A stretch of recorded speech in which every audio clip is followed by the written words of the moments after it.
Hey everybody, my name is Scott Steen. I'm the lead handicapper over at winnersandwhiners.com. Winnersandwhiners.com is the #1 site in the world for predictive analysis on sporting events going on in America every single day. Simply put, we have every game, every day, always free, winnersandwhiners.com. Of course, I do my own premium picks. If you are interested in the premium service, we'll have the link in the description of the video. Love to have you on the premium team. Just simply click on the link and follow the instructions, and you will be good to go. Without further ado, then, let's take a look at game number 2 of NFL Championship weekend. This is the NFC as the Green Bay Packers travel to the City by the Bay to take on the San Francisco 49ers. The Niners are a 7.5-point favorite, and the total in this game has been set at 46.5. The tail of the tape for these two teams, well, it goes a little something like this. Green Bay Packers 14-3 straight up on the season, 10-7 against the number, and 7-10 overs versus unders.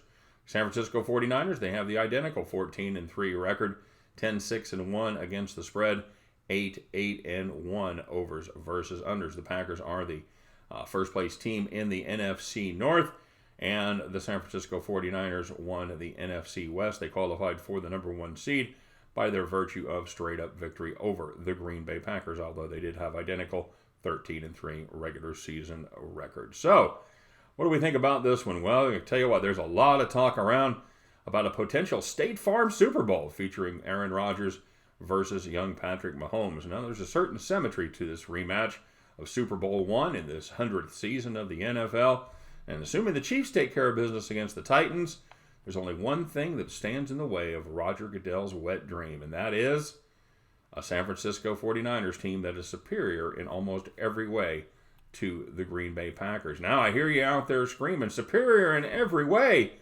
Well, let's start with the thing that many of you are yelling at me about right now and calling me all sorts of names. Seriously, you kiss your mom with that mouth?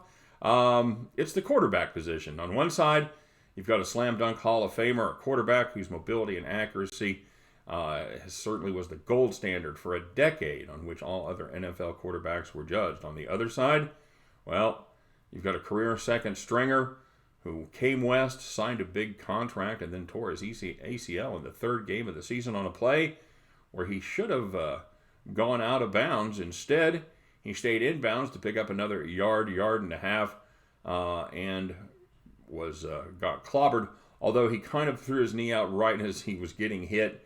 But he was trying to kill the clock. It was a play that he just never, ever should have been exposed to.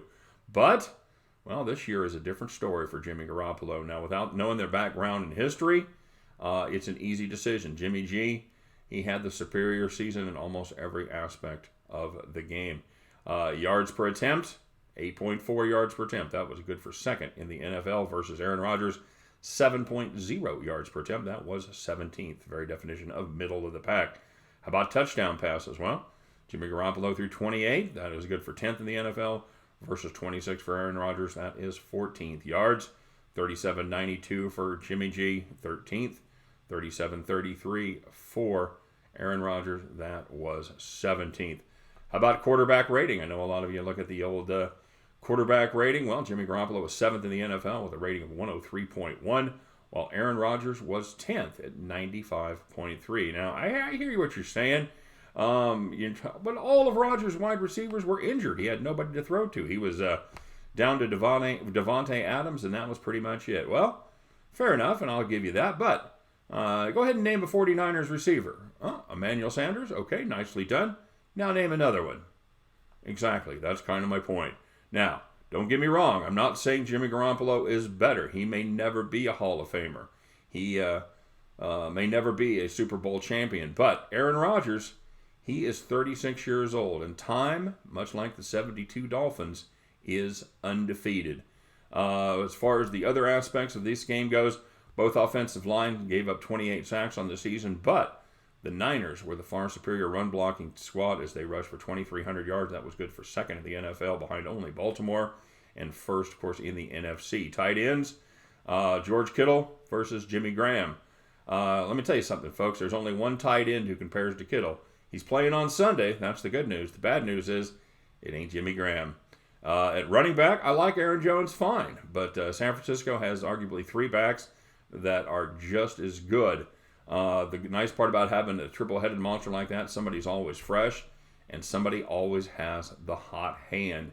Now, defensively, I think this is where this game is going to be decided. The Packers have the Smith boys, those edge rushers, great free agent signings, and they have really revitalized that the Green Bay defense. They also have Blake Martinez, who I think is one of the most underrated inside linebackers in the game. And that, frankly, kids, that's about it. Their defensive backs have struggled on the season, and the Packers gave up 3,720 yards passing, 7.4 yards per completion. That was both of those numbers good for 20th in the NFL. The Niners, well, now that everybody is healthy for the most part, they are absolute beasts. They've got Dee Ford and Quan Alexander back, and they have that gives them the best front 7 in football. And to me, it's not particularly even close. They're first in passing yards defense. They're first in yards per attempt. Their 48 sacks ranked 7th in the NFL versus just 41 for Green Bay, and that ranked 15th. Now, we saw what this defense can do versus a Vikings team that whose offense had carved up a pretty fair New Orleans defense the week before. The stat of the game for me, I'm sure you've heard it, 7 first downs for the Vikings for the entire game. That's right, 7 first downs. Your Honor, the defense for the defense rests. Now, a lot of people look at the early meetings between the Niners and the Packers as well as they look at the early meetings between the Chiefs and the Titans. And I don't give a ton of weight to early meetings. It's kind of a weird game. It was a Sunday night game. Rodgers fumbled early at his own 5. The Niners got another early score, and the Green Bay Packers, a team that isn't built to play catch-up, didn't catch up. What I am interested in, like we talked about, was the Niners' domination of the Vikings in all facets of the games, and a Packers squad that really kind of had to struggle to put away a Seattle team with a bad defense and absolutely no running game whatsoever. A lot of people like the Pack to keep this one close. It's kind of a trendy dog pick. Ladies and gentlemen, I just don't see it. I like Kyle Shanahan's big game experience with New England. I like his creativity. I like what Saleh has done with this San Francisco defense. They've taken on his personality, and they will run through a wall for him. As a bonus, Green Bay head coach Matt LaFleur's brother is on the Niners staff. Does he know his tendencies? Does that give the Niners defense a leg up? You know what? I don't know about all of that, but I'll tell you one thing. It doesn't hurt. At the end of the day, I just can't bet against this San Francisco defense. I think they make life miserable for Aaron Jones, Aaron Rodgers, and anybody even not named Aaron on this Packers offense. I think San Francisco fights them for every inch of ground, and however good the Green Bay defense may start out, I think they eventually spend too much time on the field, get worn down, and they allow the 49ers to pull away comfortably by the end of the game. Hey, San Francisco, welcome back to the Super Bowl. We've missed you.